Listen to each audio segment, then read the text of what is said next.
Once upon a time, in the small town of Sunnyville, there lived a young boy named Oliver. Oliver was known for his curiosity and his love for adventure. One sunny morning, Oliver woke up with a strange feeling of excitement. Today was the day he was going on his first camping trip with his family. Oliver's family piled into the car and set off for the campsite. Oliver was so excited that he could barely sit still. He couldn't wait to explore the woods and discover all the hidden treasures that nature had to offer. When they arrived at the campsite, Oliver's dad helped him set up his tent. Oliver's mom unpacked the food and drinks, and Oliver's sister, Lily, gathered some firewood for the campfire. After lunch, Oliver decided to go exploring in the woods. He wandered through the trees, looking for hidden treasures. He found a few interesting rocks and sticks, but he didn't find anything spectacular. Just as he was about to give up, Oliver saw something glinting in the sunlight.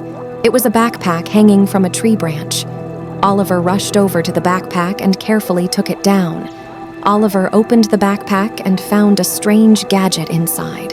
It looked like a watch, but it had all sorts of buttons and levers on it. Oliver was curious, so he pressed one of the buttons. Suddenly, a magical portal opened up in front of Oliver. Oliver was amazed. He couldn't believe his eyes. He had never seen anything like this before. Oliver hesitated for a moment, but then he decided to step through the portal. He didn't know where it would lead, but he was too curious to resist. When Oliver stepped through the portal, he found himself in a strange and wonderful world. The trees were taller and more colorful than any he had ever seen, and the flowers were filled with a sweet nectar. As Oliver walked through this magical world, he met a group of friendly talking animals. They were amazed to see a human in their world, but they were kind and welcoming. Oliver spent the rest of the day playing games with the talking animals and exploring their magical world. He had never had so much fun in his life. As the sun began to set, Oliver realized that it was time to go home. He said goodbye to his new friends and stepped back through the magical portal. When Oliver stepped back through the portal, he found himself back in the woods, near his campsite. He looked around and saw that his family was packing up their things. Oliver ran back to his family and told them all about his adventure. They were amazed by his story, but they were also relieved that he was safe. Oliver's family packed up their car and drove home. Oliver was tired, but he was also happy. He had had an unforgettable adventure, and he couldn't wait to tell his friends all about it. After dinner, Oliver decided to go camping outside his tent. He had always wanted to sleep under the stars, and tonight seemed like the perfect time. Oliver put on his pajamas and grabbed his sleeping bag. He then crawled out of his tent and found a spot on the ground that was flat and dry. Oliver rolled out his sleeping bag and lay down. He looked up at the stars and was amazed by how many there were. He had never seen so many stars before. Oliver closed his eyes and drifted off to sleep. He had a dream that he was back in the magical world. He was playing games with the talking animals and having a lot of fun. Suddenly, Oliver woke up. He heard a strange noise coming from the woods. He was scared, but he decided to investigate. Oliver grabbed his flashlight and crept into the woods. He followed the sound of the noise until he came to a clearing. In the clearing, Oliver saw a group of strange creatures. They were tall and thin, with long, skinny arms and legs. They had big, green eyes and sharp, pointy teeth. Oliver was terrified. He didn't know what the creatures were, but he knew that he didn't want to stay in the clearing any longer. Oliver turned around and ran back to his tent. He climbed inside and zipped up the sleeping bag. He lay there for a long time, shaking with fear. Oliver lay in his sleeping bag, too scared to move. He couldn't believe what he had seen. The creatures were unlike anything he had ever seen before. Oliver waited for what seemed like hours, but the creatures didn't come back. Finally, he fell asleep. The next morning, Oliver woke up feeling refreshed. He crawled out of his sleeping bag and looked around. The creatures were gone.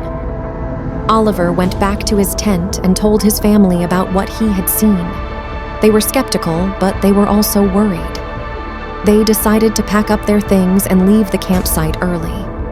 On the way home, Oliver couldn't stop thinking about the creatures. He wondered who they were and what they were doing in the woods. A few days later, Oliver was reading a book about magical creatures. He came across a picture of a creature that looked just like the ones he had seen in the woods. The book said that the creatures were called goblins.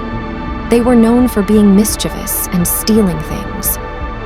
Oliver realized that the goblins must have been the ones who had stolen his backpack. He was angry, but he was also relieved that he had gotten it back. Oliver decided to go back to the campsite and try to find the goblins again. He wanted to get his backpack back, and he was also curious to learn more about them.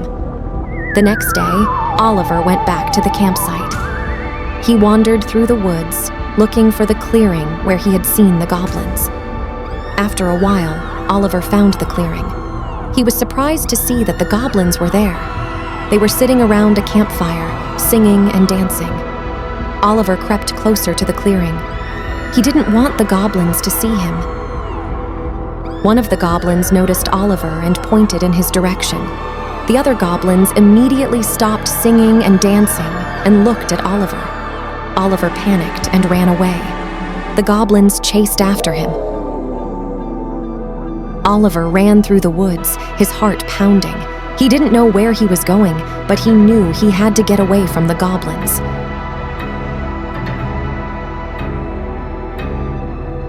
Just when Oliver thought he was going to be caught, he tripped and fell. He scraped his knee and started to cry. A hand reached out to Oliver. He looked up and saw that it was one of the goblins. The goblin was smiling. He said, "Don't be afraid. We won't hurt you." Oliver wasn't sure what to believe. He had seen the goblins steal his backpack, and he knew that they were mischievous. The goblin said, "We only stole your backpack because we were curious. We didn't know what it was." Oliver still wasn't sure what to believe, but he decided to trust the goblin. The goblin led Oliver back to the clearing. The other goblins were still there. The goblin said to the other goblins, "This is the human who owns the backpack. We give it back to him." One of the goblins handed Oliver his backpack. Oliver opened the backpack and made sure that everything was inside. It was. Oliver thanked the goblins for returning his backpack. The goblins smiled and said, "You're welcome. Come back and visit us sometime." Oliver said goodbye to the goblins and walked back to his campsite. Oliver was happy to have his backpack back, but he was also surprised to have made friends with the goblins.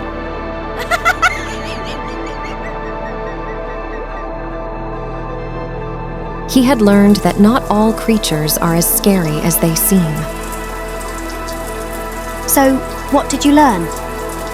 The appearances can be deceiving, and understanding and compassion can pave the way for unexpected friendships. Through Oliver's encounter with the goblins, the narrative highlights the importance of not judging others based on initial impressions.